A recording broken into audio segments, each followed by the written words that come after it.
Hey everyone, welcome to the 29th episode of the Wheels to Walking podcast, a podcast with a guy in a wheelchair and a guy not in a wheelchair. What up?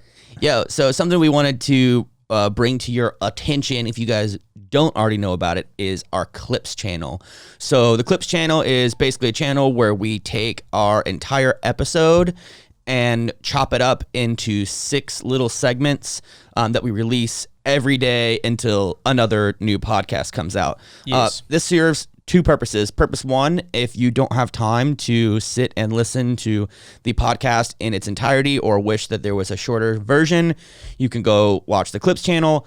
And this is on YouTube, by the way. This is on YouTube, yes. And another thing is, if you're remembering a segment that we were talking about in the past, but don't remember where to find it, you can go search for it on YouTube. So, for example, I was trying to remember about what we said about Logan Paul once, because we were talking about Logan Paul, and I was like, I wonder what we said, because I was getting curious about, like, you know, Mike reposting us, and if somehow Logan knew about us, and if they like looked around for a second and be like, wait a minute, they said something about us, you know, like I was like, I wonder what we said. So it was all good stuff, but I was thinking in my head, like, oh, this is I am using the Clips channel for what it's supposed to be done, and that's to search for certain topics. Yeah, so. And also the other great thing is we also put all the timestamps, which are basically sometimes even more elaborate than the clips. There's like more timestamps than there are clips.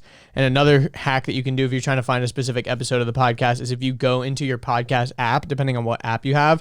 For example, I use an app called Podcast Addict. You can search in the search bar of all the podcasts that you have, and it or like, for example, I could go to like Wheels to Walking, go to search. I could search a keyword. Not only will it search for things in the titles, but it will also search the descriptions. And because the timestamps are in the descriptions of the Libsyn like audio feed, you can also find the exact episode and also go to that exact timestamp, which is really, really nice. If you're on Apple Podcasts, don't try that, because Apple Podcasts I don't think there's a way to do is it. a dinosaur when it comes, like, which sucks because it's like the #1 platform for podcasting. But an interesting thing about podcasting, didn't you send me this about how Spotify was just starting to integrate video podcasts? Yes, they're starting to integrate native video podcasts, and they're starting with Heath and Zane's podcast. Yeah, Zane and Heath Unfiltered, I think is what it's called. And they have the same type of thing as us, where it's a video, but they also release audio. And honestly, I think that makes a lot of sense. Spotify's been doing a push towards like those like vertical music videos and stuff too. So I think it like makes sense that they would integrate it, because the way that I watch video podcasts, I've started to watch video podcasts more recently, especially in quarantine, because I still like to listen to the audio, but sometimes maybe there'll be something that I want to see. And so because I'm just listening passively on YouTube, I can glance over at my screen if I want to. I feel that way about the H3 podcast. Like, totally. H3 podcast, I can mostly listen to audio, but occasionally they'll pull up a video, and I'm like, cool, I get to listen to sound effects for 5 minutes straight. You know, like, what is going on here? And they don't ever describe what's on screen for the audio listeners, which can, 1, be kind of insulting, but 2, also, fuck you, just go watch it video. You know, like, it's on you if you're watching it audio. It's true. And also, like, Chris D'Elia's podcast, like 90% of the time, audio is perfectly fine, but he will pull up clips and you'll want to watch them. And the funny thing is also his face, too. Oh, like, his face is amazing. Yeah. But the other thing about it is he uploads audio a day before video. Like, they do the video, they put a little more effort into it, and so it takes an extra day. And so it's funny because I've noticed I'll listen to the audio on the day that it comes out, and there'll be a thing he's like, oh, if you're listening to the audio, you need to go watch the video for this part. He said that a couple times, and I go and I'm like, oh, it's not up yet, damn it. So then the next day when the video goes up, all the people in the comments are like, yo, for everyone who's here for this, it's this timestamp or whatever. The people in the comments are like helping each other out, because they're like, for the facial expression that he's making, go to this point or whatever, which is pretty funny. But I actually really like, I mean, dude, the way that we've been doing our podcast is very, very high level, very professional.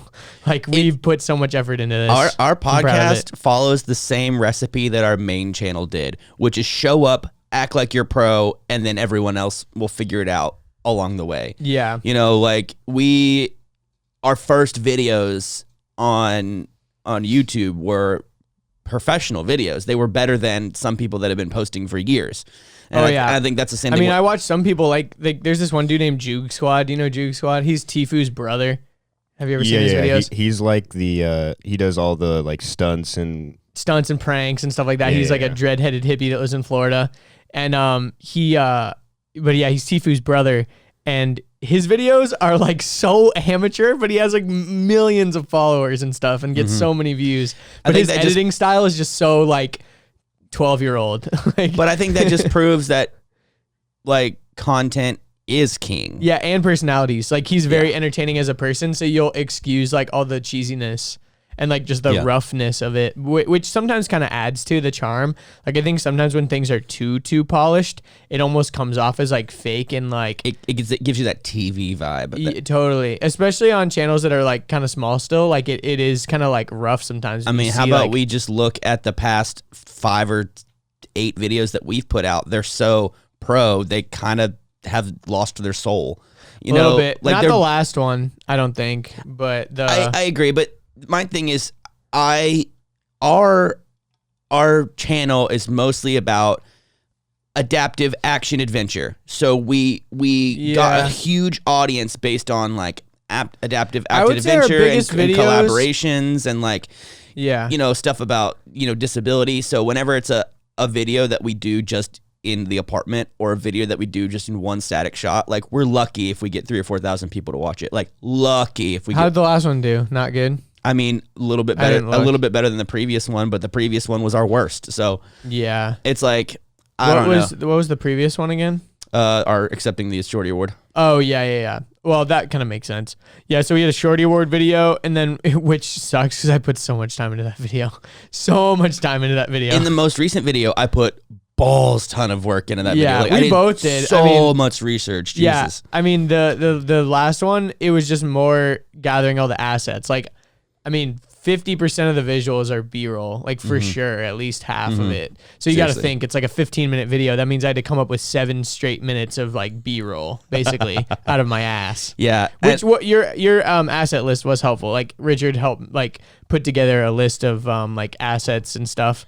I thought it was funny when you just linked like YouTube search their name. And I'm like, I could have done that. I know you could have, but I'm just making it easier for you. One extra step. I'm just making it easier. And it was like any of the videos at the top were good. It was just funny because I'm like, oh, he just searched it and copied that link. Like, oh, here's the link for you, Andrew. Yeah, but it was pretty funny. I am so ready to be done with these quarantine videos and get back to the collab videos, the action adventure videos, the exploration of adaptations. Like I'm so ready. Like the next video that's coming out is going to be a relationships video where Jalila and I are going to kind of update you on, it's like a 1 year later type It's like a 1 year later type video. And then the video, that last one slapped though. The last relationship video did pretty good. It did pretty good. And then, so hopefully we get some cool traction. I think everyone's always interested in our relationship. And then, well, people are always curious about the stuff that they like can't find out anywhere else, like what's sex also funny, stuff and all that. Jalila, we were just talking about the other night. She was like, I'm not going to name names because that'd be weird, but she's like, how does so-and-so and so-and-so fuck? And I'm like, probably differently like we do. She's like, yeah, but I'm not them. I want to know. And I'm like, so are you being a creepy ableist in the same way that people are creepy and ableist against us? She goes, yeah.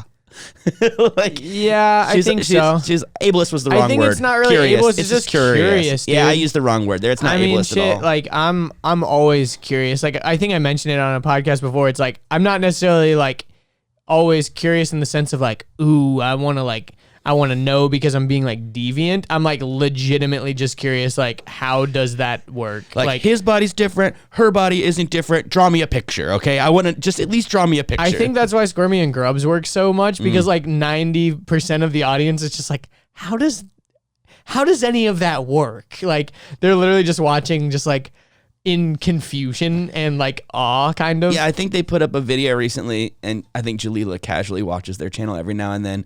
And it was like they were responding some comments about like affection. And one of the comments was like, how come you guys never deep tongue kiss or like ever do anything sexual, like lick his neck? And then like on camera, she like licked his neck and started French kissing him like right there on camera. And Jalila was like, I even got a little bit uncomfortable. And I'm like, yeah, that's about right.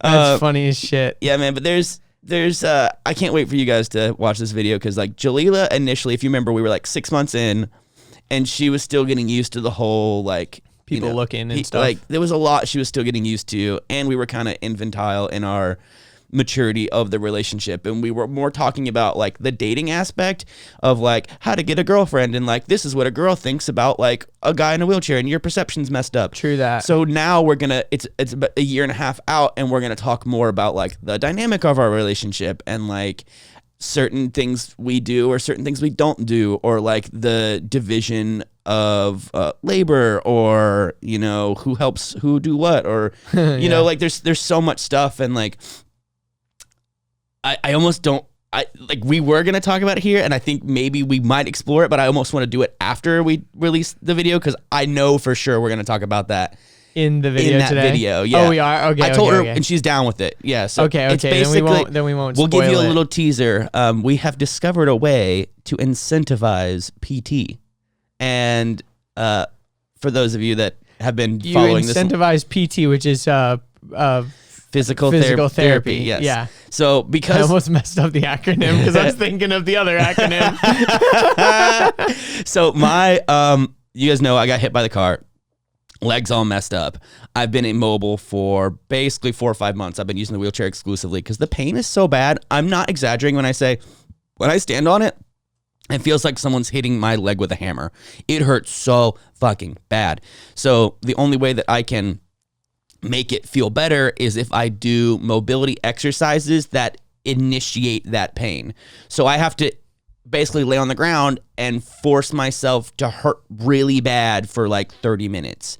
I mean, shit, that's why like any type of like stretching is like hard to do, you know, like people don't want to go do yoga and stuff because the first few times you go, you're going to be in pain, you know, because you're doing all these like poses and shit that like you're not used, your body's not used to doing and it's resisting. I think it's for this, it's a different, It's definitely different, a different kind of pain, but I mean, like you're right, any yeah. type of thing that's like Good really for you. good for you is probably going to be kind of painful. I mean, working out, you're breaking down muscle to grow the muscle back bigger Yeah, and stuff. I hate the whole saying like that it's like no pain, no gain, because that's not necessarily true.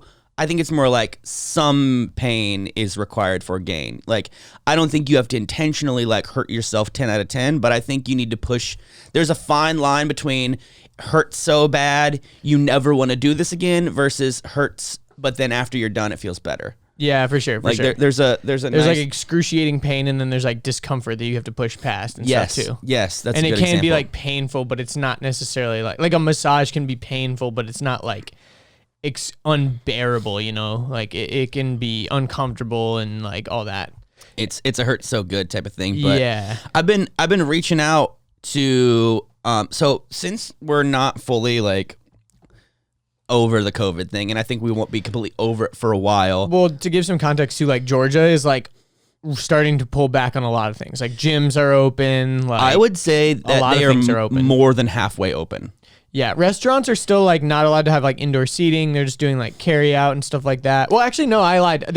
You are allowed to do seating, but it's a like third, limited. you have to have a third of the. It's And it has yeah. to be properly social distance. I heard that there was also potential for restaurants to open up part of their like parking lots and turn it into more outdoor seating so that they can just like spread out more, which is kind of cool. Who knows? I mean, but like, there's a lot of stuff that's opening back up here in Georgia, and people tend to be pretty relaxed about it. Our hospitals aren't overwhelmed. One of my mom's friends is a nurse in a COVID unit, and last week only had 10 patients. Wow, that's amazing. And it's at this huge hospital, the one I was in across the street, massive hospital across the street. That is a very big hospital.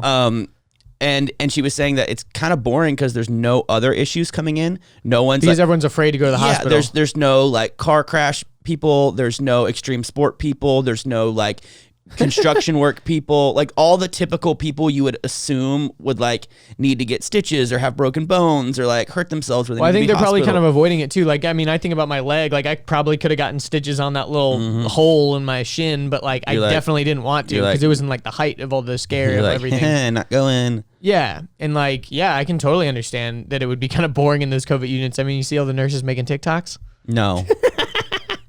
It's like this old funny like meme of nurses making all these TikToks of them like dancing, but then everyone's like making a joke about how like all their COVID patients are like dying in the background that you don't see. Like the beat of their song is boo, boop, not necessarily, but yeah, I think everyone's doing the weekend dance. Oh, God. But the blinding light stands, but that's the most of them.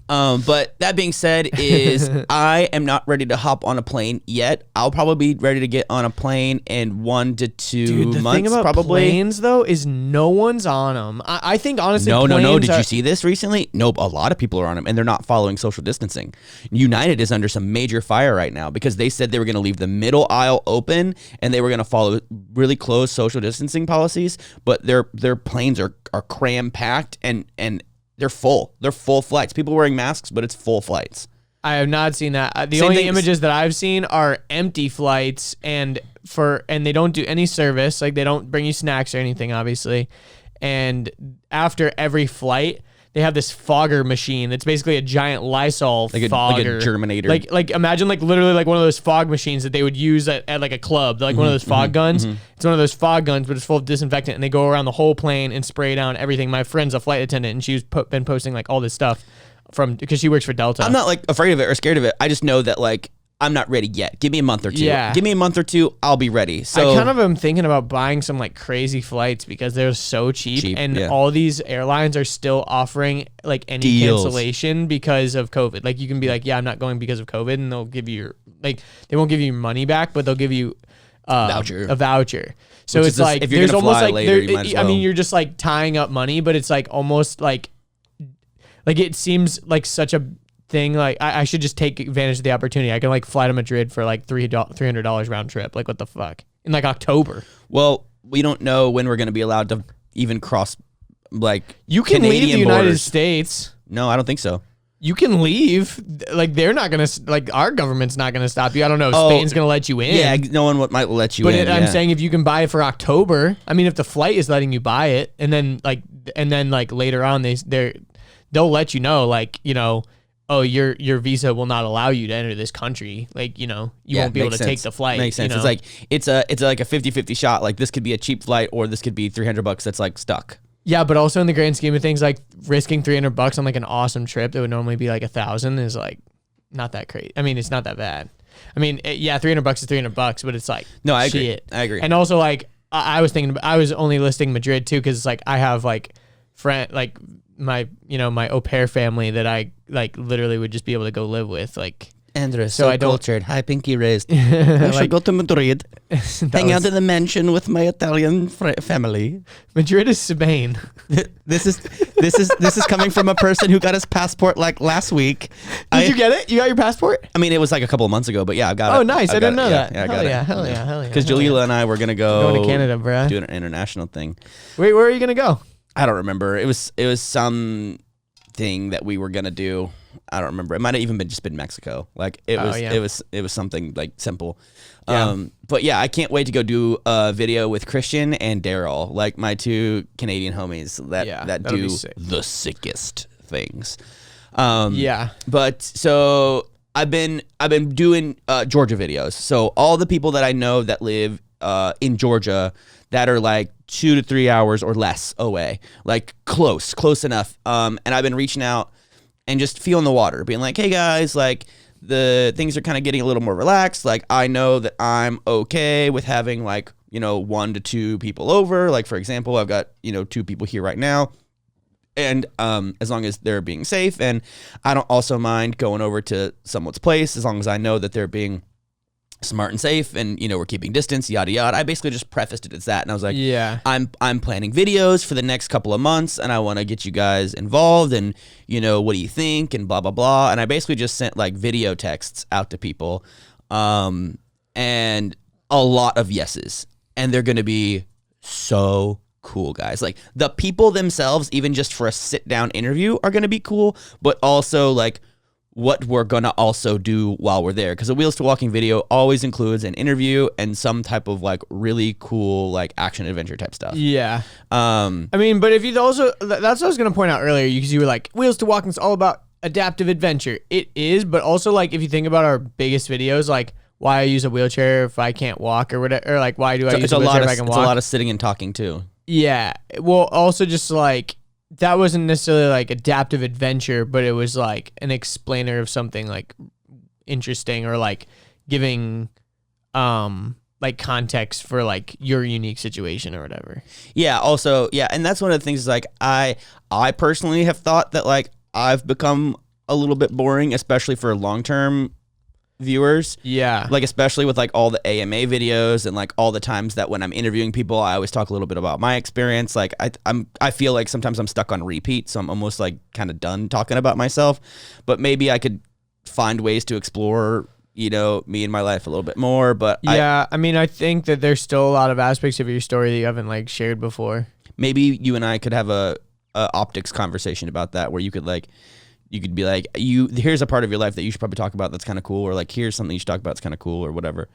I mean, because I think about like Mike, like Big Mike, like he was talking about his book, and he was saying there was, when he first started like talking about how he's gonna write his book, like there was a lot of things he wasn't gonna like include because he's like, there's no way I'm like ever telling this to anyone because that would like ruin my reputation or like any.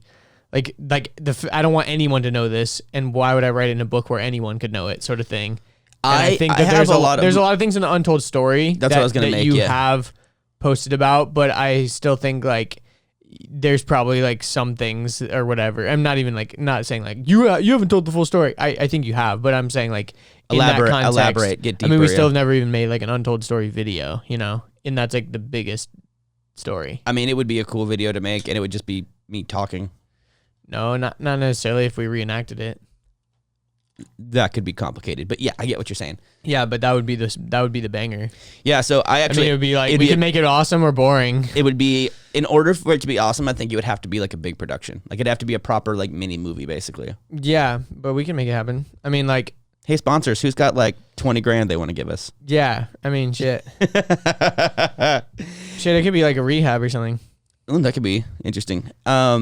Yeah, but so I'm just like, I can't wait to finally, like, I've been itching. Like, the videos that we've been making on my side have been harder than they usually are. And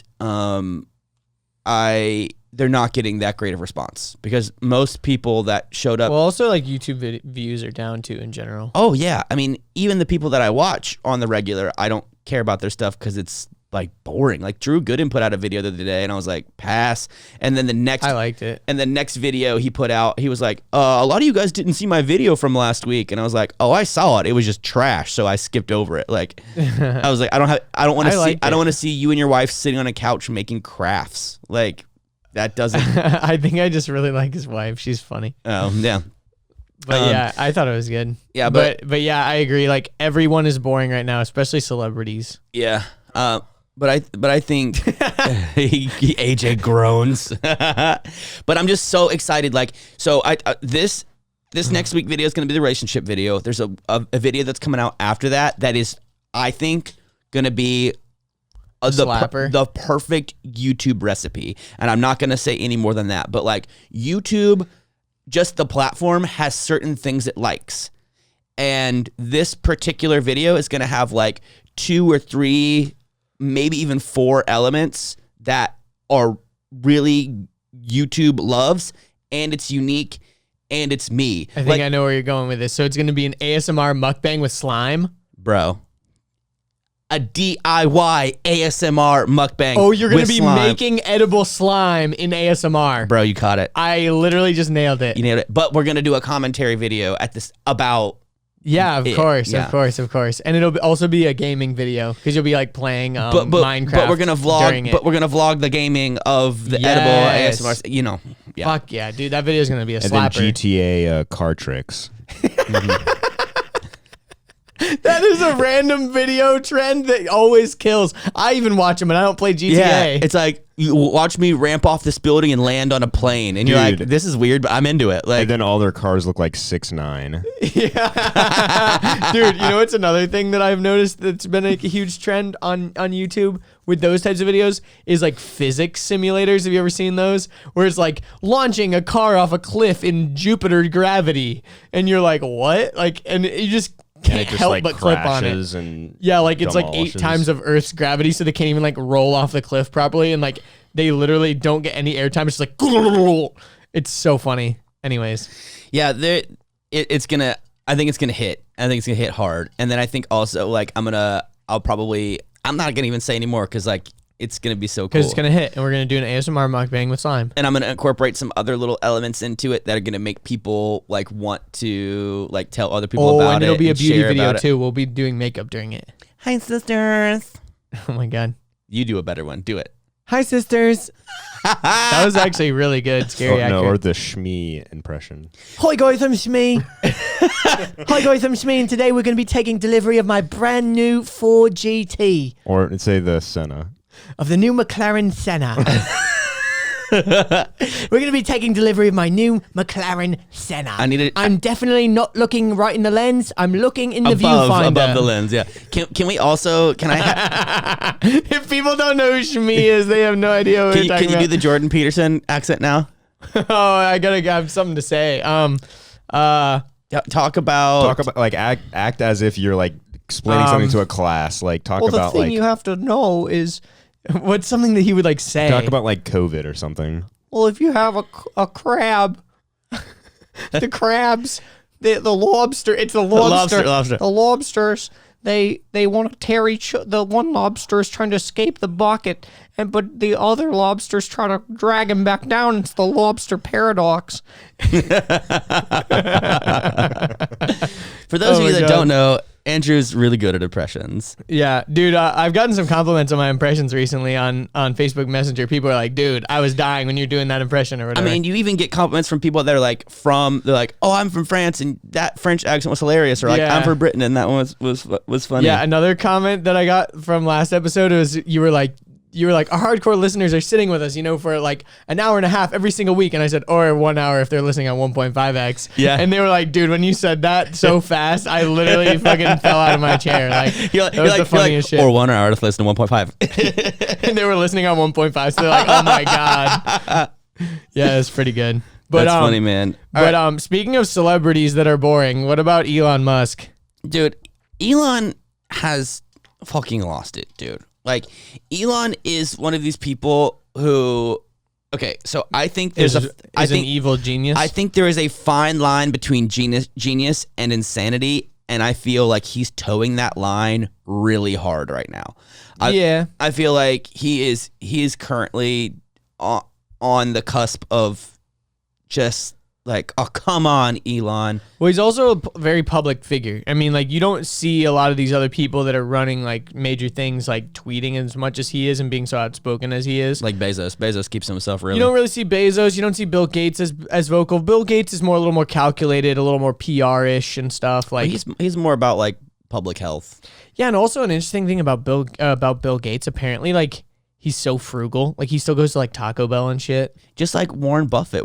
Warren Buffett and Bill Gates are, like, the two richest men in the world, and they wear, like, Walmart shirts and still use coupons at Kroger. Like, Well, I think once you reach a certain level of status, like, things don't really impress you because you can just have anything at any time, sort of. Yeah. Like, you could go the Floyd Mayweather route where you have to be surrounded by opulence, like, 24/7 or you're going to have a heart attack. So exhausting. Or you just, like, don't give a fuck and you just wear, like, Walmart jeans and flip-flops, like Mark Zuckerberg. I think the objective is to be rich, not to look rich. I mean, look, if you look at like Jay-Z, like for sure. Like Jay-Z in his career, at one point he was worth like $10 million, or like maybe even let's say like $1.1 million, and he was decked out head to toe in like chains designers and like chains and like diamonds and earrings and fast cars. And then you look at him now and he's worth like $500 million or $1 billion, like, and then he's just rocking like sweats. Well, I think this is what happens. I think it's like wherever you grew up in and whatever like drives you, like for example, if you grew up in the hood, whatever, quote unquote, however you want to call that, grew up in the projects, whatever the fuck, the hood, projects, the way that you ghetto, flex, low income, whatever. Yeah, the way that you flex on everyone else is by having more things, cooler car, bigger speaker system, having the dopest clothes, it's having like, chains, having look at all these sneakers. things that you can't have, but I can have because I worked hard, And it's like, and that's how you flex when you're still in the hood. The real flex is like getting out the hood. You know what I mean? Like the real flex is getting your shit together and getting out of that bad situation. You know what I mean? And then you start flexing on like the companies you own and the money you have. And yeah, but I also think like, though a lot of people, like even for example, like Jeffree Star, like he was a guy that was totally misunderstood, was always ridiculed for being different. On MySpace, he was crazy bullied people, like all this stuff. And he was living in like a 1-bedroom, like filthy apartment, super depressed, suicidal, like, and now he is so wealthy. He lives in a beautiful home and all this stuff. And he's just like surrounded by opulence. And so like, I think for him, it's almost like, buying so much like Louis Vuitton and Gucci and Off-White, like being surrounded by so much stuff that just costs so much money. I almost think it's like a testament to his past self of like, look where I am now, like kind of like, look how far I've come. And like the way that he can continue to progress is by making more and more and showing off more and more, because like before he was so like it's almost outspoken, like a compensation, like he's compensating, like kind of, but I do think that he truly enjoys it. Like I don't think that I would, even if I had that much money, I wouldn't go for that route, because like I don't necessarily you think about like my grandma, she was a hoarder because she lived through the Depression. So when they had nothing, as soon as they were able to have something, they just wanted to like hoard. And that's kind of like Jeffree Star. He basically like hoards jewelry and clothes and opulence and like all this stuff because he knows what it's like to like have nothing and be nothing, kind of, and like just daydreaming about like what he would do if he had the money. Oh, I'd go out to Gucci and I'd buy this, because he's obsessed with like looking a certain way, and he has like transformed like the way he looks and stuff. But that's then to contrast that mental is very interesting to me. I don't understand it because I don't know in my whole life. Well, also he's like ever, gender fluid and stuff too, so it's like I don't understand that side of him either. No, I'm talking about the whole like, I need to make a bunch of money so I can buy a whole bunch of nice things to show off to other people to prove that I'm successful. Like, I don't personally get that because I've never thought that way. Yeah, I don't even think that he's necessarily trying to show off all the time to other people, because I mean, every day still, like, he has someone that does his own hair and makeup even when he's not making a video. Like, even when he's just like at his house, like, or like whatever. I don't even know if he's necessarily, because he kind of like keeps himself, he like wants to live at home and stuff. I don't even know if it's necessarily flexing for everyone else. It's almost like flexing on yourself, like on your past self, to be like, look how far I've come, bitch. Okay, I could probably I could probably do that. Yeah. It's like you're flexing on your old self and like proving to yourself how much further can you go. Like, oh my gosh, like I used to have nothing and now look what I have. Not even to flex on everyone else and all your haters, whatever, but to just like prove it to yourself, sort of. There's a couple of kinds of wealth, and I think there's the kind of wealth that is like, I want to get wealthy so I can buy whatever I want to buy. Then there's the people that are like, I want to get wealthy so I can become even more wealthy. And then I think there's like the philanthropy type of wealth, which is like, I want to become as wealthy as I can so that I can help as many people as possible. Like, I'll live on $100,000 even though I'm making 10 million a year, just so I can have that 10 million a year to like do more give better to things, people, or like to start foundations, or like whatever. Yeah.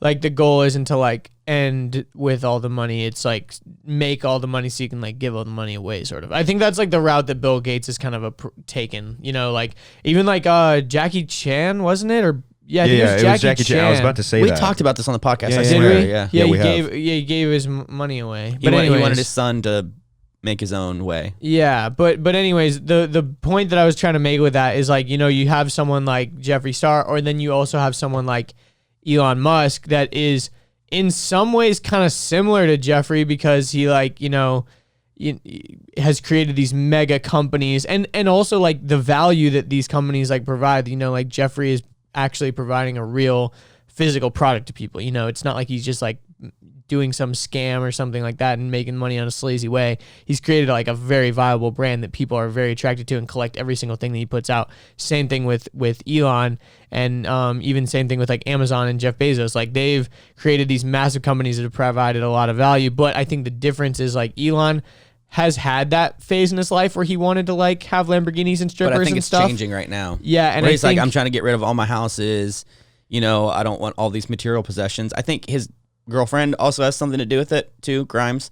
Yeah, but the thing is, like, I think also maybe his initial economic situation, like when he was born and stuff, is like different. Like, he wasn't pursuing success and wealth in the way that, like, I mean, he was pursuing knowledge. Like, yeah, he's just really smart. He like read every encyclopedia like front to back by like age 6 or something. Like, the dude, I don't know that, but I've listened to an unauthorized autobiography of his life, and unauthorized just means that someone else compiled the information. Yeah, and just interviewed a ton of people from his life and compiled. So we don't know how accurate it is, obviously. No, but I mean, I wouldn't doubt that. I know that he's, really, really smart. I mean, he's a prodigy, Sure. Yeah. That's what they call him, I think. A child prodigy. Yeah. Like, but the thing is like for him right now, like you said, he's giving up a lot of things. I think that he's just like, he's on a different like wavelength than us for many reasons, but he's also on a different wavelength because he's just facing so much like public attention and like scrutiny, but also love at the same time. So like anytime he does anything, he's going to get love and hate. So like he's kind of at the point where he's like, I'm going to get hate no matter what. So I'm just going to like do whatever I want to say. I wonder if Trump has that perspective too. Oh yeah, for where sure. He's like, no matter what I do, people are going to hate me. So I might as well just do what I want to do anyway. Well, I mean, that's a good mentality to have to a fault. Like, the quickest way, like, I don't know the way to please everyone, but the quickest way to failure is trying to please everybody, you know? And that's something that unfortunately, that was a Bill Cosby quote, but yeah. And I that's something that I really need to relearn / kind of focus on is like, now that our audience has kind of gotten smaller and smaller and smaller, the feedback that I get is also getting smaller and smaller and smaller. Huh. And the people that are still around are like, their words mean more, like they're like what they say is louder. So I tend to be like, ooh, maybe we shouldn't talk about this, or maybe we shouldn't do this, or like, oh, well, let me like try to do this or do that. And it's like, it's not a bad thing. Like, I think it's a part of like growing up and becoming professional and like figuring out what's the wisest move to make, but it's like people's words weigh a lot more. And what sucks is like, it's always the negative stuff. Like the positive responses, I'm like, okay, cool, thanks, I appreciate you. And I love those. I appreciate those. Like I tell you Wheelie Boys all the time, like you guys message me. I love it. Like I love it. Like, what kind of negative feedback are you talking about? It's not negative feedback. It's just like little criticisms. It's just like, It's like, oh, well, you should do this instead of this, or like, oh, I'd like to see more of this than that, or like, you probably shouldn't say that way. You should say it this way. It's just like this little stuff. And and it's like, I can see 100 positive comments, but I see one negative comment. And that's the only one I remember. It's weird. Yeah, I mean, I think that's pretty typical. But I would say like sticking to my roots. Like we still haven't done it yet, but I would love to sit down and kind of like just re-clarify and redefine our values, the wheels to walking values, and make sure that we're like sticking to our guns. You know what I mean? And, I've even been thinking a lot about that when it comes to even like making videos. Like we were always talking about like, 2020 is going to be the year of the bag. Like no more free videos. Like we're not going to travel as much. And I've really been sitting on that and really. Well, we haven't been doing free videos. Like we haven't like been doing videos that should have been sponsored, but weren't, you know what I mean? Right. But I guess what I'm saying is like, I'm kind of like letting that go because I feel like it's almost restrictive. It's almost like asking permission. It's weird. Like I'm feeling like maybe a move is to continue to behave like we did in 2019 and continue to build the brand the way we're building it on our own, and then find secondary ways outside of the actual video to monetize. Like little, it's more complicated than that, but like, yeah, because whenever I feel like I got to ask permission to do a video or like ask money or like pitch people to do a video, then all of a sudden the ball is in their court, and I don't want the ball to be in their court. I want to be able to make the video that I want to make in the way that I want to make it. Like, yeah, I mean, we've always talked about having secondary streams and stuff like that. Yeah, but I mean, like, I think, this year we're like, you're the bag. I mentally was like, well, also it was the year of the fucking COVID. Yeah, it's like every year, like every video, I want to be some type of like branded content or like some type of sponsorship or some type of paid or some type of this, or I want to. I didn't think you were talking about that, but sure. Because if you look at like some of the more like established YouTubers, even people that we watch, like every video has a sponsor or multiple sponsors. Yeah, because they're working with a lot of companies and stuff like that. Like I don't think that. I think it's like. The companies that we're trying to work with are companies that are not used to doing research like doing videos like this. You know what I mean? And that's the thing is we almost have to teach them how to do it. Yeah, which is kind of counterintuitive. Like we should just be reaching out to Honey. You know what I mean? Like we should just be like reaching out to like Honey and like VPNs and shit if we really want to make money. Which I don't think is disingenuous because like this sounds stupid to say. Even disabled people need to use fucking Honey. Even disabled people need to use a VPN.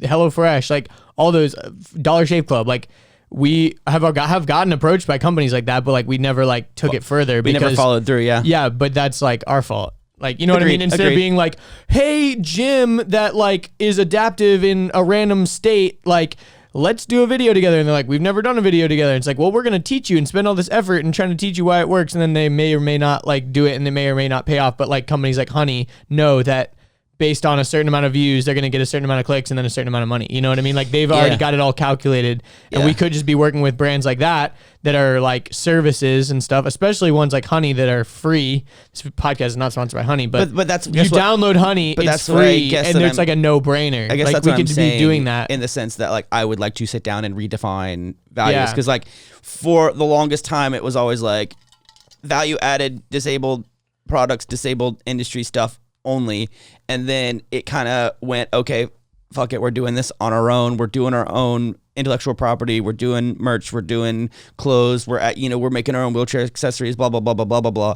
But I think there's also like a middle ground too. Like I just would like to sit down. The reason why we put it all on hold was we wanted to establish the podcast and have some rates for that too, because we're going to talk to like some of these companies, but we were like, well, we want to approach them with a dual approach of like, yo, you can get advertising on the podcast. I literally have on one of my little notes like, but we didn't have the podcast I have really the word established. packages with multiple asterisks and circled multiple times, because like I would like to be like, I would love to be able to approach brands with an a la carte system.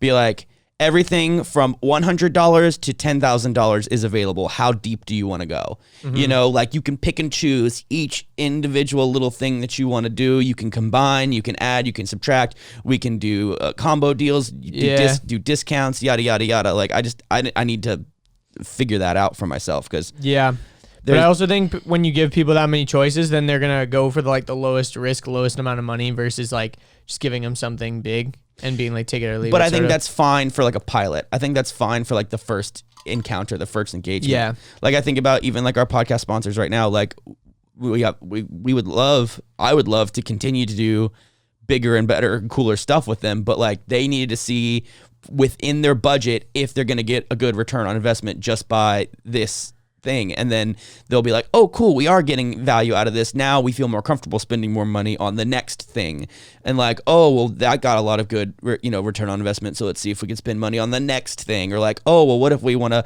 pay for like licensing, or if we want to pay for imagery, or like whatever. Like there's a lot to be had. I just gotta but Elon Musk. No, I'm just kidding. No, but I don't. How the fuck did we get on that? I don't know. I think you brought us down that rabbit hole. But dude, but yeah, the interesting thing about Elon is he's selling all of his shit. Like you said, he's getting a lot of backlash about being a billionaire, and it's like he doesn't like this idea of like being a billionaire because everyone seems to hate billionaires right now. So he's like, I'm gonna sell all my things, and then no one can give me hate.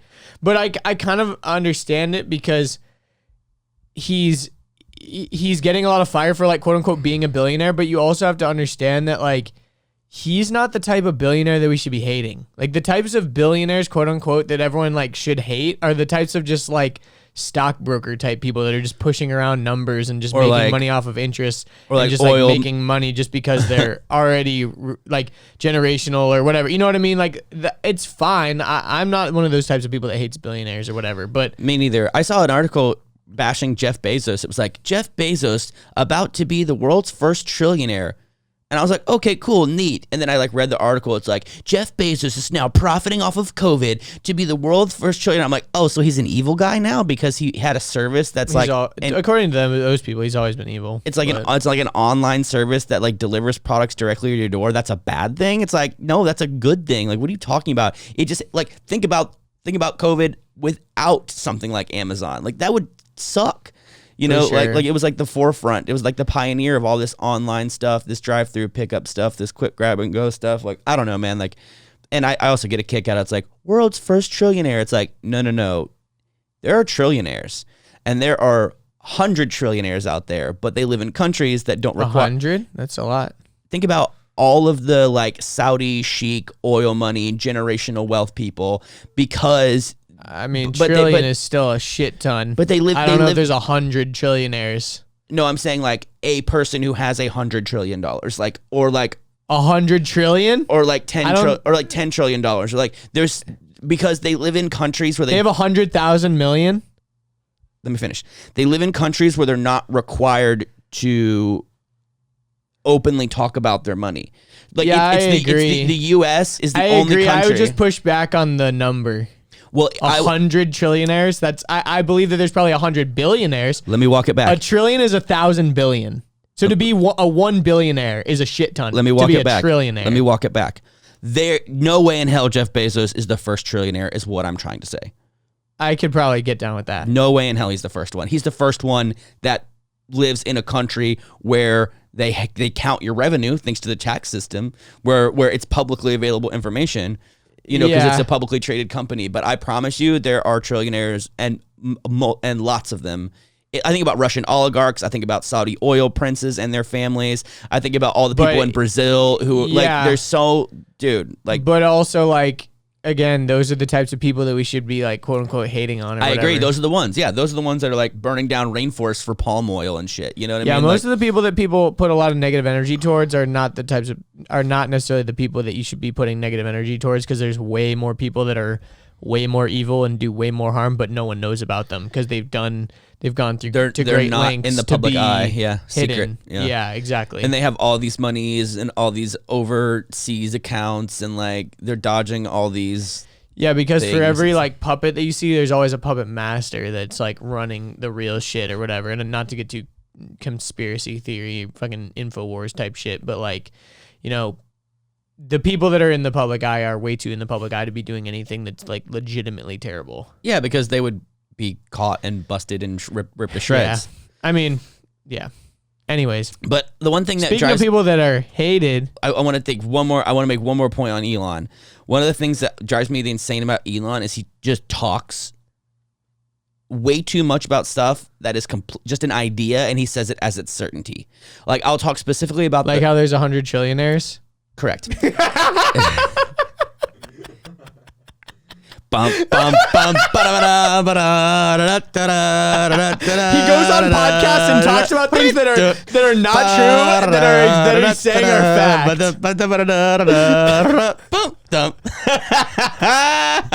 You son of a bitch. I had to do it. I mean, you're right though. You're right had to do though. it. He's right though. So I guess what I mean is Elon will be like, yeah, in the next 5 years, we're going to be able to cure quadriplegics. We'll just put a little computer chip in their brain and they'll be walking around normal like nothing ever happened. I don't think he said that. No, he did. He didn't say put a little thing and they'll be cured and they'll be walking around normal. He's saying that they'll be able to put it into paraplegics, quadriplegics. He did say that.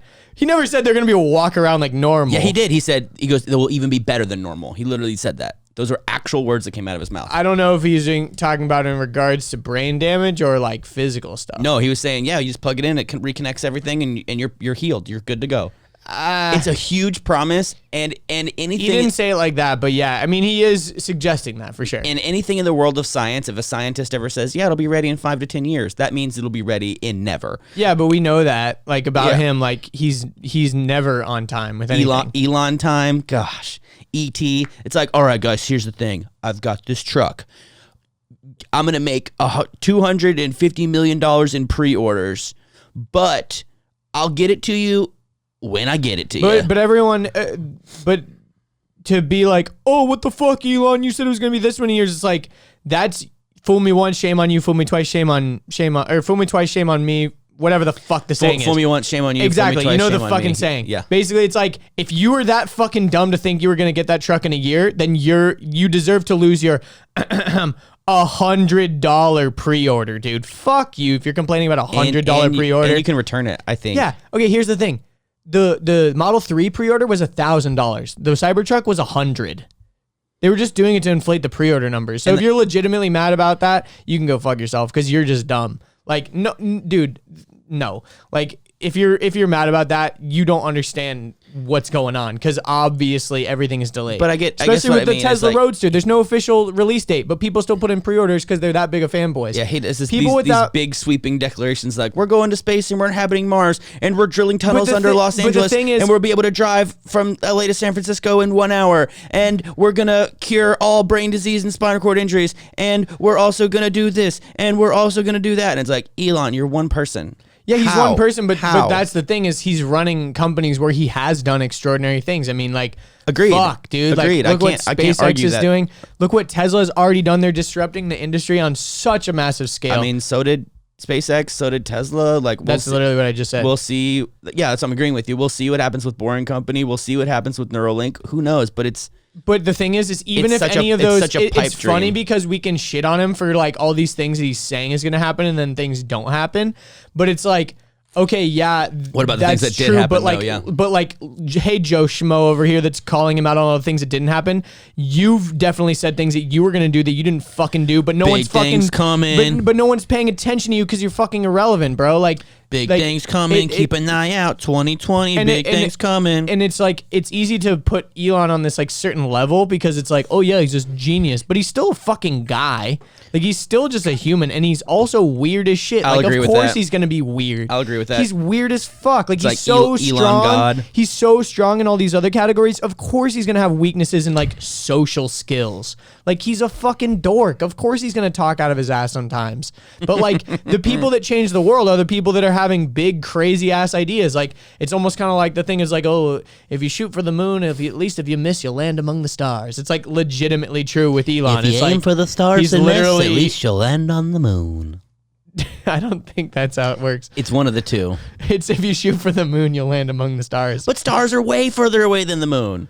Among the stars, I mean, technically we're among a star right now. We're among the sun. When you wish. It's upon just a a star. fucking saying. But anyways, the thing is, it's like, yeah, he's dumb a lot of the times and talks out of his ass and is like very arrogant and like says that he'll be able to do things. But like, look at the things that he has done and just give him some time. Because like, he has done a lot of crazy shit, and the fact that we're talking about him right now with this much passion is evidence of it. Yo, I've had to blow my nose this whole episode, and I'm getting so annoyed because it's like dripping and boogery. So Do you want to forgive my sniffles? Do you want to go blow it? Yes. You want to blow me? Go blow it and I'm gonna go. Me and AJ will talk about Sam Fine. Yeah, you can flam flime, or you guys can talk about Quibi shit because I want to talk yeah, about yeah. Oh, yeah. talk about I Quibi because kinda I wanna want to talk talk about about Quibi. flim Okay, floppy well, flam flime. We'll talk okay? about Quibi for a quick sec. All right, Okay, so BRB. speaking of billionaires, fucking Jeffrey Katzenberg, the I CEO. might even pee too. Okay, have fun. Basically, so Quibi, we talked about it on a previous episode. It's this new streaming app, and they got a lot of attention because they have a lot of celebrities that are working with them, making different things. You might want to close that door because I can kind of hear you. They're making a lot of noise right now because there's they just announced their like earnings call or whatever. Like they had like an earnings thing. they where went public, right? I don't know if they're publicly traded. I don't know because I I don't would think feel- I don't I think feel they like they are. are. I don't think they are because they did a bunch of like seed rounds of funding. Like Okay. they're not like publicly being traded. I don't think, but I could be wrong. We could look that up. But basically, they announced that they had way less subscriptions than they like had, and one of the reasons why is because before they launched, they had all these advertising deals with sports, like tons of sports. Like that's one of the main ways that people watch TV. And they were kind of assuming that like people that watch sports are probably less likely to be like bought into like another streaming service. I think like they're kind of like they're still on cable because they're watching sports. Like maybe we can suck them in with Quibi or whatever because like maybe they don't have time for like Quibi was gonna Netflix have or whatever. like a live streaming service for like sports and stuff. I don't right? know about that, but like basically the idea was they were going to do tons of advertising during sports games. Oh, okay. So like during the Super Bowl or during, the fucking World Series and all of these types of things during the NBA finals, they were launching around the time of the NBA finals. So that was a big one. But like they were going to be doing all this TV. Cause I mean, if you think about it, all these old guys that are running Quibi, like they're basically trying to come in and like swoop in the younger market or whatever, but they're still old heads and they still think like, oh, how do we get our name out there?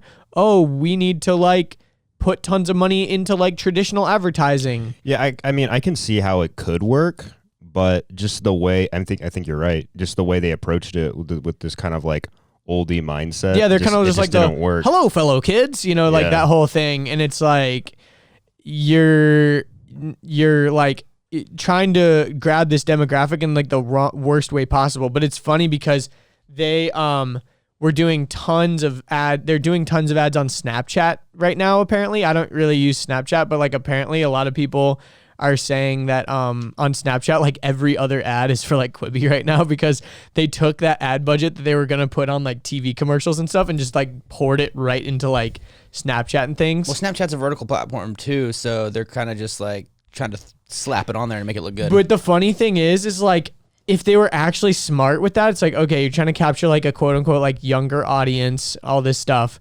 What they should have done instead of getting like Idris Elba and like fucking Chris Hemsworth and stuff to be in the shows, they should have grabbed fucking, you know, Charlie D'Amelio and like Addison Rae and like, you know, all these TikTok stars that are coming up that would have done a deal for way less than it would have cost to get Idris Elba and stuff.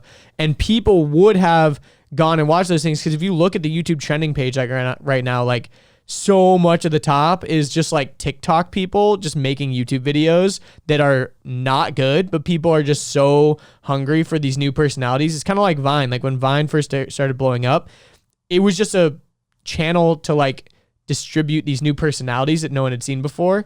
And now that people are like, you know, for example, a Charlie D'Amelio, it's like if all you're used to seeing Charlie do is dance in 10 seconds to 1 minute chunks, and you're like a huge fan of her, you're probably going to want to know what she thinks about this or that or whatever. And so then they jump onto her YouTube channel and like literally it's just crazy. These kids that are just blowing up on YouTube. One thing I've noticed that they're doing with the marketing angle on Quibi is because I still, in order to keep myself in touch with YouTube, I try to consume YouTube the way that YouTube is supposed to be consumed. And what that means is I have ads on, just so I can have the full experience. And they used to market the platform and market the 10-minute clips. They would market the app and the platform, and they weren't marketing shows. Not at all. They were marketing no shows. Which is weird. They were just marketing the platform. Now they're marketing the shit out of shows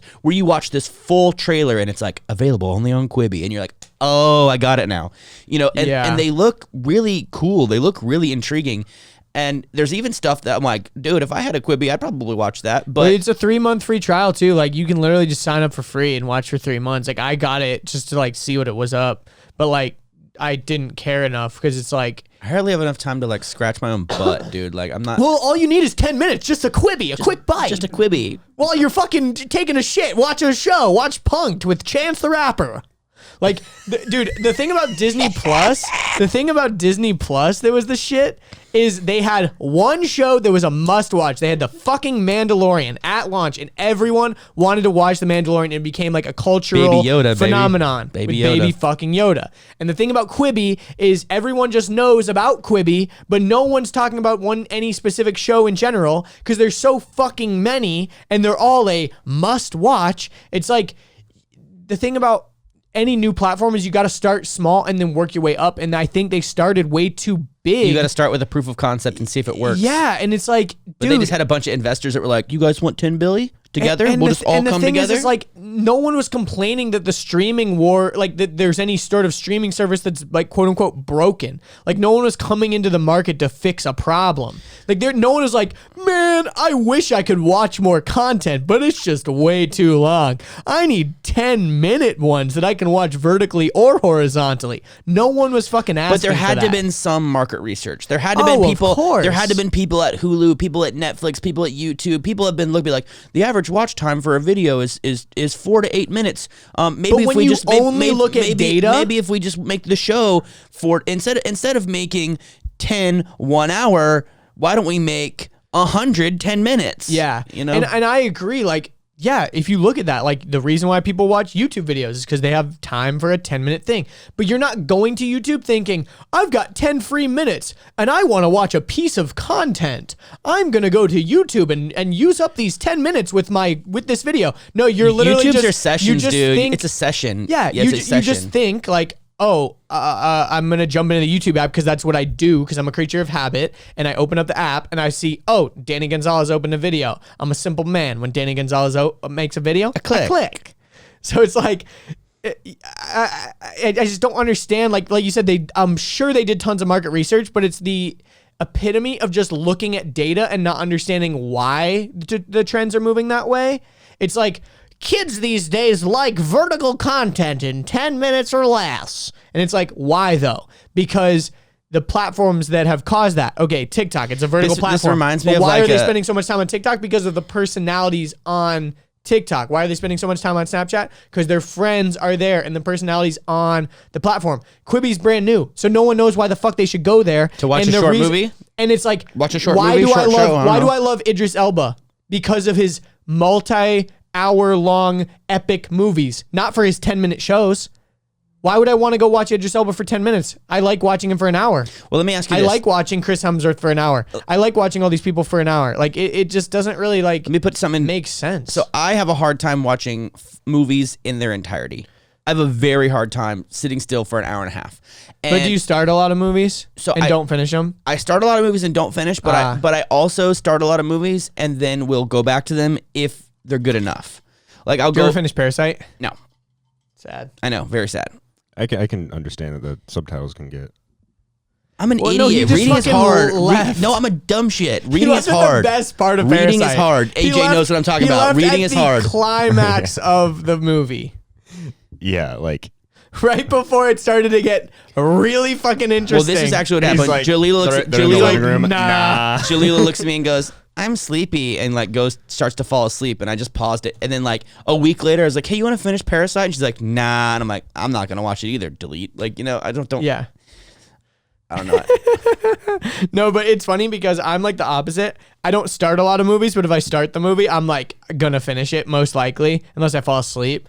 You're like have the so argument- not afraid to just like be. I will love that about you. I will bail on anything. Yeah, I love that about you. I will fucking bail on anything. I don't give a shit. I will Irish goodbye my mom, bro. I will fucking bail, dude. Like, I don't give a shit. Dude, that's so Richard. Dude, remember that time when we were at that book club? Yeah. Literally, club. Richard just goes like, all right, I'm out of here. Like in the middle of it. It was so funny. I literally looked over at Andrew and go, "Hey man, you want to get the fuck out of here?" He goes, "Yeah man, but I ordered food." And I go, "Sucks to be you." I go, "Hit me up when you get out of here." And I You just were like, fucking the laughed. food hasn't come. And I'm like, yeah, but like the waitress and like. I was like, just fucking cancel it. I was like, that means the wait staff gets a free meal. True, but then they don't get paid. I don't know, whatever. I was like, and I was hungry, so like I wanted the Dude, food. I piece the fuck out on anything. Like, it can be digital content, it can be real life things, it can be parties, it can be people. Dude, I can like go and meet up with a person and just be like, I hate this, and be like, all right, dude, I gotta go later. And they'll be like, yeah. I'll be like, but you just got here 2 minutes ago. You're like, yeah, I know. be like, sorry. I'm like, Sorry, there's this. I gotta go. know, I'm the worst. No, Sorry, I gotta go tie my hamstring. No, I'll literally do stuff. I'll be like, I can either lie to you and say that there's like some excuse, or I can just say like, I don't have to give I you do a appreciate reason. the brashness though. Like it's like I'd rather just know the reason versus you being like, oh, my grandma just texted me and she fell or like some shit. Or like pretend to get a phone call and be like, oops, man, gotta go. Like, I don't play those games. I'm just like, all right, dude, I'm out. Like, I just dip like all the time, but that's very Richard. I think it's because it's a good it's a good thing, but it can be viewed, I think, sometimes as like cold, but like that's just you being respectful. It's kind of like yeah. It's like the way that I'm gonna be the most respectful is being myself. It's also it comes also with my ability to say no. Like I will say no to your face. Like I'm not gonna like make an excuse. I'm not gonna dodge you. I'm not gonna like be like, oh yeah, sure, we'll do it, and then like never follow through. Like I'm gonna just hit you with a no. Like, be like, I'm sorry. I got a lot of other priorities in my life right now. I'm sorry. No, like I can't. It's like, funny no. because I'm like kind of the opposite because like I will typically follow through on like most things. Not even necessarily like obligations, but like I guess obligations too. Like if I tell someone I'm gonna do it, like I'm gonna like if I don't do it, it'll like really eat me up about it. Well, I think that comes from like and I say this in air quotes, like people pleasing. Like I agree. You do tasks or you do things because you want people to like you, which is fine. But like it's not even necessarily I want people to like me too. Like sometimes it's just because I don't want them to like hate me. You know what I mean? Like exactly. I don't care that they necessarily like me per se. It's just like I really don't like it when people don't like me. I think it's the opposite. Yeah. You know? But I for me it's kind of the opposite where I don't care what you think about me. Either you like me or you don't. And if you're the kind of person, like I even think about some of the relationships I have, like some of my tightest homies I see once every 6 to 8 weeks for maybe a couple hours, and then we never reconvene, we never talk, we never text, never FaceTime, nothing. And then he'll hit me up and be like, hey man, coffee? Like, yup. And then we'll go do it, and then we dip out, and like that's it. Like Totally. I don't have time. My thing is like, I don't like pleasantries. I don't like fluff. I don't like informalities. I'm like, okay, let's cut to the fucking chase. Like, I'm all about like, let's So get to that's the point. why you love Quibi. Just get to the fucking chase. Don't watch those long ass movies. No, I'm just kidding.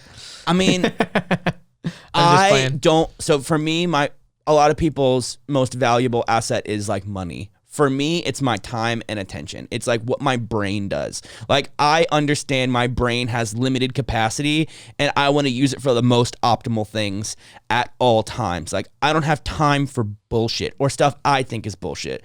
You know, Yeah. I got zero tolerance for nonsense. Like, I Yeah. can't tell you how many times in my DMs I've just hit like the delete button. You know, I'm like, you didn't say anything. Like, you know, like, you know, like, Yeah. like I can be an ass, but I'm a consistent ass. You know, it's not like out of character.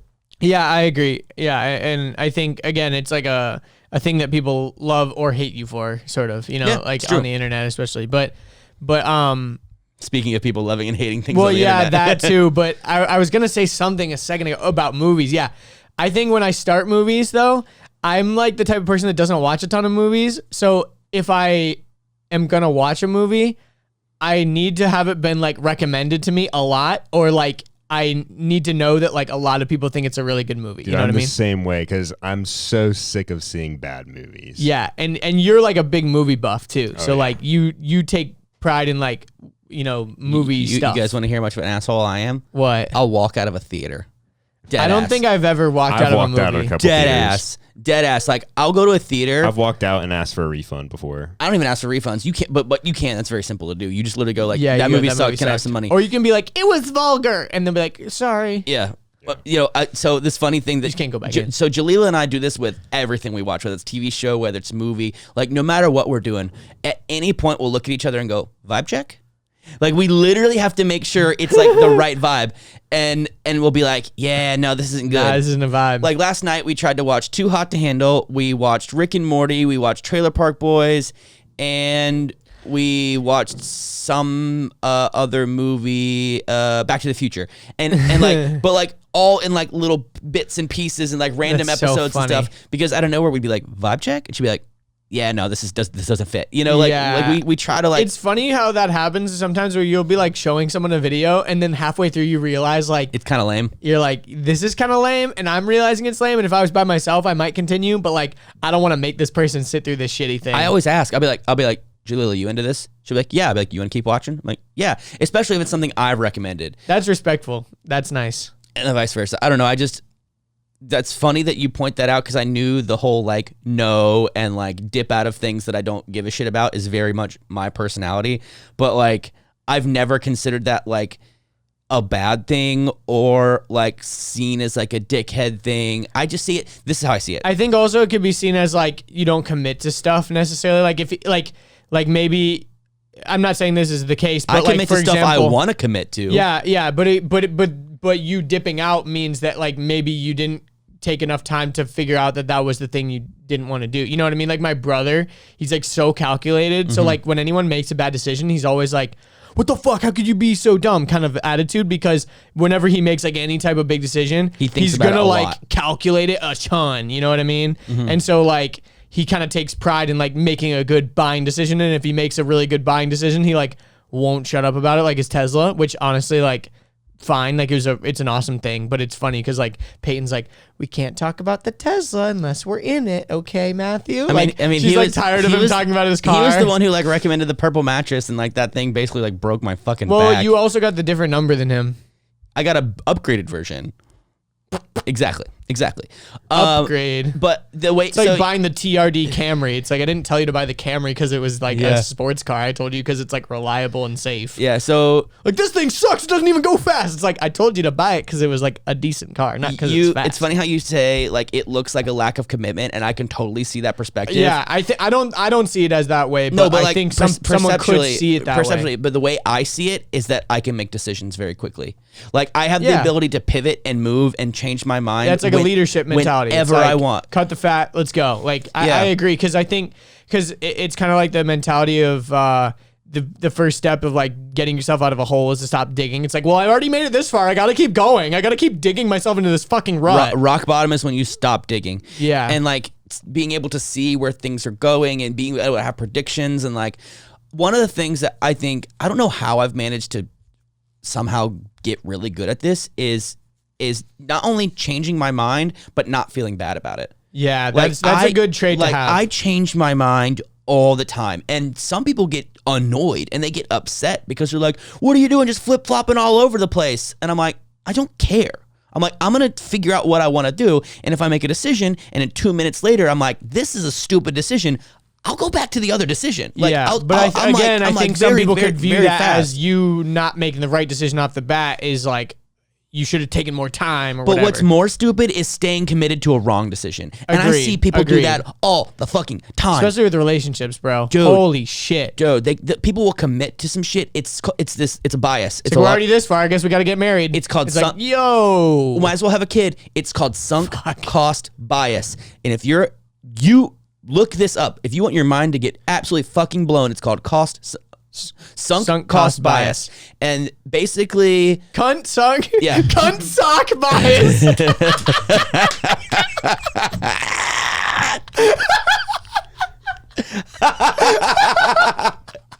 Why so sunk cost bias basically means that you value something more than it's worth because you've put a lot of time, attention, money, and energy into it. So a great example of this is like a project car. Like say you buy a car for $5,000 and then you spend another $5,000 fixing it up. Your car is not worth $10,000. Accurate. It's still worth $5,000 and honestly maybe less because you put more miles on it, you've driven it hard. Like it's now worth $4,000. So what happens when your car that was $5,000 that you've put another $5,000 into it breaks down? Do you sell it and get rid of it, wash your hands of it and move on? Or do you keep sinking costs into it because you are biased of its value? Sunk cost bias. Yeah. And the more like, and a lot of times it's sentimental, like you said with the car, and it's like then you try to sell it and you're like, but I put $7,000. It's like, dude, it doesn't run. Like it's not worth it. It's broken. Like, yeah. And I think people do sunk cost bias is the most in relationships and any project that involves money. So especially like how many entrepreneurs do we know that are deep in a very unsuccessful rut that keeps throwing money at it? Well, and also, it's like their perception. It's like give up, go away, walk away, quit doing what you're doing because it's not fucking working. Bye, move on. Like I think a lot of the reason why people stay though is not only because they've sunk so much money into it, it's also because of the perception that they've created around it. It's like, I'm a this and I do this. It's almost kind of like checking the check marks off. It's like when you go to Thanksgiving, your parents are going to be like pleased about like what you're doing, or like your grandparents can be like, oh, what's Johnny up to? Oh, he's running a cool company that they're doing this, even though it's like totally failing and they're in tons of debt and they're unhappy with their lives. It's like from the surface, dude. I see that all the time with college, bro. Well, this is oh my gosh, this dude. is College is sunk cost bias. It's cunt sock bias for sure, dude. Because you go for like 2-3 years, you realize it's not what you actually wanted to do, but you're like, fuck it, I've already done 2 or 3 years of this shit. I might as well just finish. But you are just pouring more money into this like piece of paper that you don't even think you need or want anymore. I think the biggest way I'll point to the camera. The biggest way to avoid sunk cost bias when it comes to that context is never describe yourself as I am a blank scientist. Because when you say I turn myself into a pickle. I'm Pickle Rick. I'm a pickle. I am a pickle. Sorry. And he goes on a so rampage dumb. and kills a bunch of people. Yeah, but yeah. I because when you say I am a scientist, I am a engineer, I am an entrepreneur, I am a YouTuber, I am Wheels to Walking, I am a loser, I am a race car driver, look at people's Instagram bios. Honestly, look at your own Instagram bio. What does it say about you? Is it actually true? It says I curate. No, I'm just kidding. Or is it made up? Is it, fucking, oh God.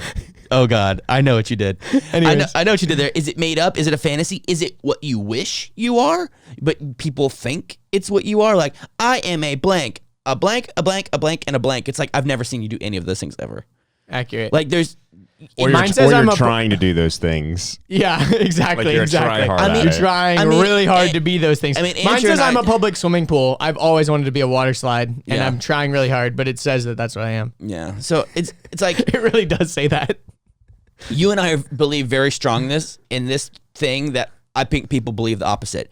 Shut the fuck up, do the work, and let your actual work be the evidence of your success. Yes. Don't say big things coming soon. Shut the fuck up. Don't be like, yo, working on this dope project. Shut the fuck up. Hey, look at this picture I took of me doing this one thing. Hey, shut the fuck up. Dude, I can't Just tell you. do your thing. Quit telling us what you're gonna do and just do it. Stop. Fuck. Dude, I can't tell you how many times this week alone that I've been watching Instagram stories and I audibly go, shut the fuck up. I've been meaning to make a story about that. I've been meaning to make a story about that, dude. Where like I'm like, does anyone else just browse stories and just Oh, rage quit? Shut the Dude, I just fuck up. rage quit and I go, shut the fuck up. Like just like that, just disrespectful as shit. And I'll say it out loud too. Like I'll be on the toilet just like mindlessly scrolling. I just go, shut the fuck up. Dude, like, I, it's so I, bad. I big swipe all the time. Like scroll to the next person. Honestly, you know what I do? I will watch until you're talking to the camera. Oh yeah, true. The that. second you start talking to the camera, I'm moving on. Leaving, because guaranteed you're saying way too many words, dude. Yeah. You know what's funny too about about you with that mentality? Anytime on stories and people say stay to the end, it's worth it, or something like that. What do people Wait say? for it. Wait for it. Wait for it. Richard's like, nope. Like, this video is so cool. Wait It's for like it. it's like an LOL with like a dog or something. You're like, LOL, wait for it. And I'm like, Richard's like, nope. hard nope. If you have to convince me to wait for it, that means your shit is not compelling enough for me to wait for it.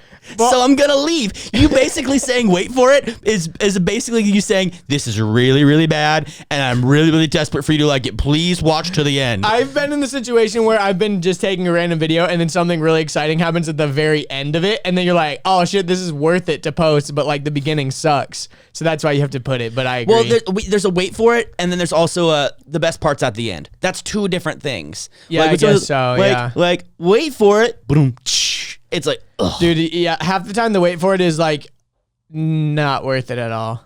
Not worth it at all. Yeah. I saw one the other day that was like, wait for it, and this dog like tripped. And I'm like, Thank you for wasting 60 seconds of my life. fuck you. Swoop. Dude, yeah. At least on Instagram stories, it's like 15 seconds. The worst is those TikToks that'll like get your anticipation up, and then the end is just something stupid.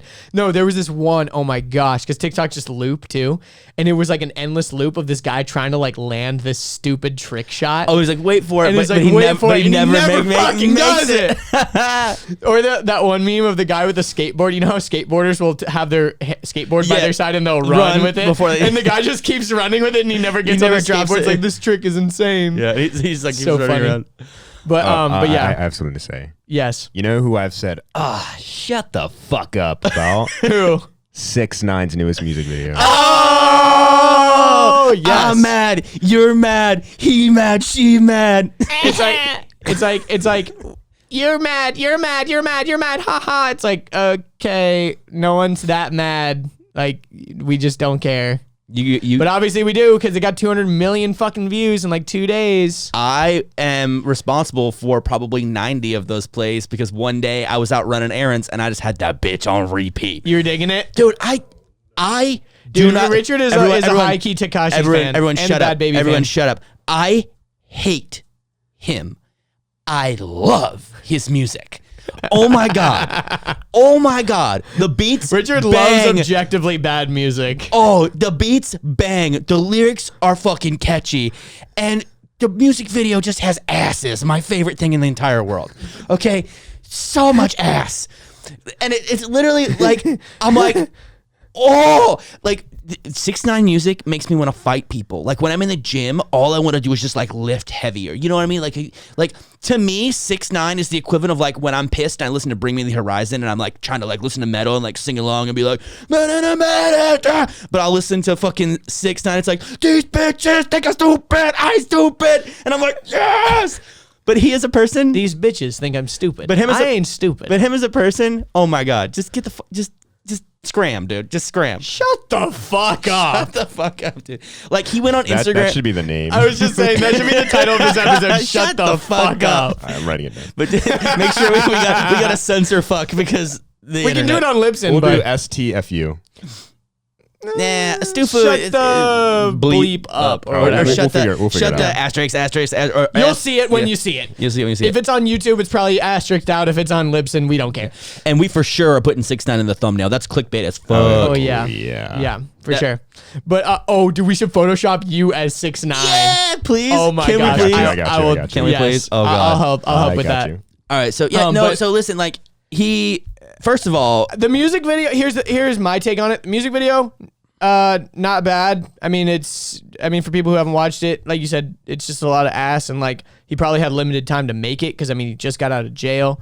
And also like the song definitely catchy, but it's weird because I don't think the song has that much like staying power because it's just like, okay, in like 6 years, like how relevant is him getting out of jail gonna be? You know what I mean? but he was already the most infamous, most notorious, most hated, most liked, most watched, most followed person. And he goes to no jail. other rappers fuck with him. Like everyone hates him. Yeah, he goes to jail, and everyone's on a drought. Everyone's like, oh man, where did that fucking crazy rainbow hair guy go? Because 5 years ago he was the final boss of all the SoundCloud rappers. Yeah, it was 2 years ago. Well, 2 years ago was when he went to jail. Right, but I'm saying 5 years ago is when he showed up on the scene. And then he basically shows back up and everyone's at home doing nothing. He teases, he's like, yo, at 3 o'clock, I'm going on Instagram Live. So everyone's like, He oh, broke the shit. record for Instagram Oh Live. shit, he's going on Instagram Live. And then he posts his Gooba video, and then people are watching Gooba like, oh my God, this is crazy. Then he shows up on Instagram Live, and 2 fucking million people. The previous record was 380,000 people. 2 million people watch this dude wearing like a Bruce the Shark diamond necklace, Yeah. and like different watches, and like his hair, and like talking. I like how he explained about why he snitched, because I feel like That was kinda nice. I would do the same thing too. Like he's owning it. He's like, yeah, I snitched. Yeah, I'm a rat. But the thing is, there's about street code and there's about loyalty. And he's like, and the thing is, But he's those like, people were not loyal He's to like, him. those people weren't loyal to me, and they were fucking up the street code before I even fucked up the street code. Like they were trying to like fuck my baby mama. They were trying to kidnap me. They were trying to kidnap my mom. They were trying to extort my whole family. Like they're bad people. So like, what do you think I'm gonna be loyal to them on the inside when they weren't loyal to me on the outside? And I'm like, okay, I can fuck with that. No, I totally agree. It's just fun to hate on him. It's like he's a very hateable guy. Yo, but he's the troll. Like he loves the troll. He loves being the troll. But He eventually that shit is gonna catch up with him because he's gonna get murked. Well, I mean, I would not be surprised if there are not Vegas odds for like Tekashi's when, death. for like when he's he already gonna had get to fucking- move again, apparently. So he was sitting out on his back porch taking pictures, flexing on money, and some like 12-year-old girl on like Snapchat, like Instagram, like took a picture. She's like, "Look, this is where Tekashi lives." And then, Oh, shit. And then there started to be like a swarm of like suspicious vehicles and cars like driving all around the neighborhood. And then like the FBI had to come and they had to relocate him because he's in the witness protection program. But like, I love how he's in the witness protection program, but he's also got rainbow hair and That's what I'm saying. rainbow That's- teeth. that's It's what I'm saying. It's like, hey, how- guy, your identity's not protected. well, I'm sorry, not witness protection. He's in house arrest / witness protection. But Yeah, I know, but still, it's like funny because it's like you're the most obvious guy on the planet. yeah, You're the only guy with rainbow hair and says the N-word without being black. if I was in a helicopter and I flew over a city, I could spot him in a crowd. I'd be like, oh, of there he course. is. Yeah, There's dude, that it's like, unicorn fuck. oh yeah, there he is. The guy with the fucking, yeah, he's just ridiculous. But I mean, did you guys listen to Chris D'Elia's new podcast? The one from this week? I haven't yet. Ooh, let me check. I He think, goes, I think it has. I think he it goes, has. because you know he always goes him Tim Pashi, Fit Sam Fine, and like he just keeps messing up his name. he was like Yeah, I listened to it. and he goes he said something about Tempashi sucked me off to completion, Sam Fine, or something like that. Yes. And he was dying at that line, sucked me off to completion. He's like, hey, it's always to completion. Anyways, sorry to get vulgar, but dude, I don't know. The guy is cunt sock. I think this is what I think. He's on house arrest, witness protection. He's covered by the FBI, which is honestly like the strongest mafia / whatever in the world. But I want to know how much patience and tolerance the judge has for him. His bullshit. Him going out in his patio for like he didn't violate his house arrest. Like that's okay, you can do that. But like, agreed. It's like how much money are they spending to protect him? And at what and at what point are they going to be like, bro, you got to go back to jail? Here's like, the thing. You got to go back. Like here's the thing with Tekashi 6ix9ine. Play stupid games, win stupid prizes. He's fucking dumb, does dumb shit, you're going to win some dumb prizes. You play with the wrong crowd, you get people mad, you're going to get a dumb fucking prize, which is going to be a bullet to the fucking head because you pissed off a lot of people. He's either the dumbest person or the smartest person. Oh, he's definitely smart. He's smart in the same way that Trisha Paytas is smart, but in the same way, everyone fucking hates him. It's like, how many real friends do you think that dude has? How do you get everyone to talk about you? You make everyone hate you, especially people in your industry. Yo, Meek Mill's gonna come out with a fire diss track, and then there's gonna be like 6ix9ine versus Meek Mill. You know, it's this whole thing, and a lot of people are like, "Yo, did you know it was a fucking rat that wasn't supposed to be out on bail that fucking killed Nipsey? So like, what are you doing? Like, you're a rat. You're out on bail. Like, why do you think you're something special? Like, there's a lot of like." And the fact that he's Hispanic and says the N-word all the time. There's a lot of weird stuff. He's literally shitting on all the Bloods and all the Crips, like at the same time. Like he's finding a way to literally like make sure that's that what I'm saying, in dude. It's every way, shape, or form, every single person hates him except, and I'll fucking say this, Richard Corbett. I hated him until I listened to his music. And when I listened to his music, I was like, dear mother of God, this shit slaps. He like scream raps. It's like dope fire fucking murder beats. Like you feel like a gangster when you're listening to it. It's definitely not intellectual. No, it's trash. It's like it's the equivalent of reality TV show for music. You know, it's like Bad Baby. Yeah. I had a friend of mine text me. He goes, I was today years old and when I found out that Bad Baby and the Cash Me Outside girl were the same person. Wow. And I was like, that means she did a good job branding herself as Bad Baby. She definitely did. Yeah. That's for sure. Didn't we talk about how she went like blackface for a little bit? I think we casually mentioned it. I did go look at her Instagram. It wasn't as bad as I thought people were saying, but it was pretty like... Well, it's gotten better. My sister sent me a picture. I think she was getting a lot of hate for it. My sister sent me a picture of her wearing way less tanner and also way less clothes, and she's still underage. Yeah, she was wearing like way less tanner. Like, look at this picture. So like way less tanner. She had her hair done a little bit nicer. She looks more Hispanic there. She's definitely got some lip injections though. She's Italian, I think, and she got the little fronts, the little, you know. Yeah, bregoli. What is? you black girls are gonna know what I'm talking about. The little like the little waves in the front. The thing I forget what it's called. Use a little toothbrush and you comb them. A toothbrush. No, really, use a toothbrush. Baby hairs. Baby hairs. The baby hairs. Yeah, she's like baby hairs and shit like that. Yeah, I don't remember what those are. When you have them in that pattern, it's like a certain thing. I forget what it's called. Neither do I. But yeah, use a little toothbrush because it's a little fine comb. Is it actually a toothbrush? I'm woke, son. I got mixed nieces and nephews. I know about this. This is true. I know about this ish. This is true. This is very true. Which might have been a revelation for all y'all. Did y'all know I got mixed people in my family? I knew that. I know you did, but these people probably don't. Because I don't talk about my family a lot. I like to keep them private. Yeah, it's true. I was actually talking to because we say cunt sock. Yes, I was trying to say that as many times. I was actually talking about Jalila about that. I'm like, how all of my social media, my Facebook, the Facebook group, my Instagram, like my YouTube, email, everything is turned 100% business. So I don't have any fun on anything. And I was thinking, about how like I might make a second Finsta? I might make a Funsta. I might make like a Funsta. A Funsta. I might make, like my own.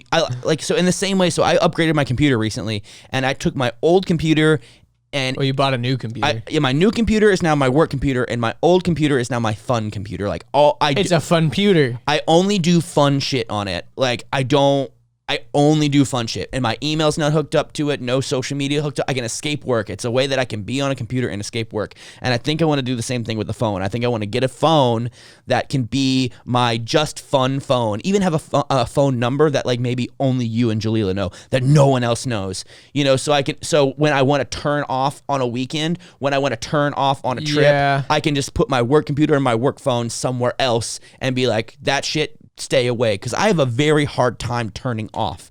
And that's one of the things that I really appreciate and love about my relationship with Jalila is she demands a lot of my attention, which is good, but it helps me turn off. It's a way that I can have like a day or two where I am completely like away from all work, all stress, all, you know, social media, like just I'm just gone. And, but I still need to have a phone. Like I don't have. That was the idea. Well, are you talking about a phone that is like a dumb phone or a phone that's still fun but just no work? No work. Okay. Yeah. A phone that is because that just was the whole thing about the new Palm phone was it was like a mini phone to accompany your main phone. Like it still uses your same phone number, but it like doesn't have any apps and it's like super limited. So like if someone needs to still reach you, you can like get reached still, but like you can just bring it to the movie theater, or bring it to like, you know, a dinner with your, you know, girlfriend. So you're like not distracted, but like if you need to like call 911 or like text your mom or something, you still can, but it's like slightly dumber. I only want calls and texts from people, like 5 people. You know what I mean? Yeah. Like people that I actually care about, people that I actually know, because this is what I think about.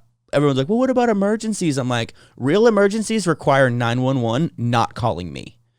So it's like in a real emergency, you call 911 and then you call me. So it's I think some people live in like a constant fear state though, where they're like always worried about stuff. Like think about moms, like they're always like, if they don't know what's going on, they're like, but she would be one of the people that would have the new number if I got one. Yeah, I agree. But you were saying like real emergencies don't require calling you. That's what I'm saying. Like if she needed to reach you, I agree.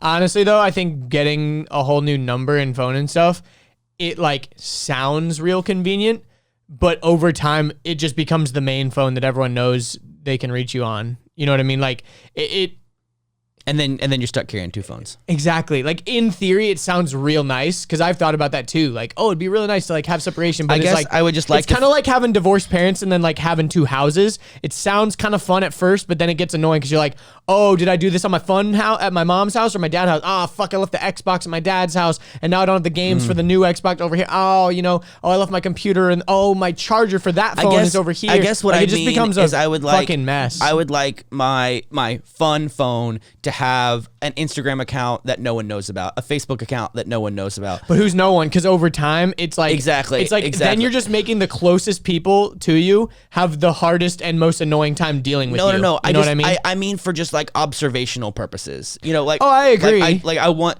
like but the thing is, again, it's like it sounds good on the surface level because I agree. It'd be fun to just have like, because I've thought about that too, making a Finsta and stuff like that. Like that's why people make them. People make Finstas because they have one that's like heavily curated and like maybe my employer will see this and like because I want to put there's stuff, nothing wrong with that. Because I want to put stuff on my stories. I want to put stuff on my main feed that, you know, isn't like a professional photo shoot. Like I want to like tag back and forth like my family and like stuff. Dumb shit. Yeah. Yeah. Like I agree. I want to have doing that. That's what celebrities do. They all have like Finstas and shit. I want to have like a play area basically. I agree. And I just think having the double phone thing and the double number thing is well, maybe not double number then. Maybe I'll just get a fucking iPod and make sure I'm connected to Wi-Fi or something. I don't know, but I just know that like I didn't realize how much freedom, how nice it was to have a second computer that wasn't a work. Because like, because sometimes you can accidentally do work. Like you open up your email and you're like, shit, now I just see all these emails and like that's some stuff I got to reply to, and then it's on your mind and it's like,